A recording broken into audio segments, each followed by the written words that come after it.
Hello everyone, সবাই কেমন আছো? আমি দেবজানী চ্যাটার্জি শুধু বুটিকের তরফ থেকে একটি শর্ট ভিডিও নিয়ে চলে এসেছি। দারুণ সুন্দর ওয়াইন কালার ইক্কাতের সাথে পেস্তা সলিড কালারের একটা মিক্স অ্যান্ড ম্যাচ কুর্তি। নেক ডিজাইনটা দেখে নাও, এরকম পান শেপে যাচ্ছে। এখানে গুন্টি বোতাম, ব্লু কালারের এখানে হ্যান্ড ডাবু ফ্যাব্রিকের বর্ডার দেওয়া রয়েছে।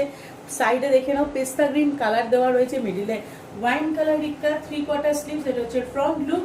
দেখিয়ে দেবো ব্যাক সাইডটা, দেখে নাও ব্যাক সাইডের লুকটা হচ্ছে এরকম ভাবে যাবে। দারুণ সুন্দর না পিসটা? আর price only and only 799 rupees, free shipping within India. Available size 40, 42, 44, 46। ভালো লাগলে স্ক্রিনশট নাও। আমাদের হোয়াটসঅ্যাপ বুকিং নাম্বার 8697412131, সেখানে স্ক্রিনশট পাঠিয়ে বুকিং করতে হবে। আর হ্যাঁ, প্রত্যেকটা কুর্তির মধ্যে কিন্তু মার্জিন আছে, তাই ইজিলি অল্টারেশন হয়ে যাবে। যদি কারোর প্লাস সাইজে ভালো লেগে থাকে তোমরাও বুকিং করতে পারো, এনাফ মার্জিন আছে, অল্টার করলে আরামসে এসে যাবে। কেমন লাগলো আমাদের এই শর্ট ভিডিও প্লিজ কমেন্টস করে জানিও। Thank you so much, bye, take care.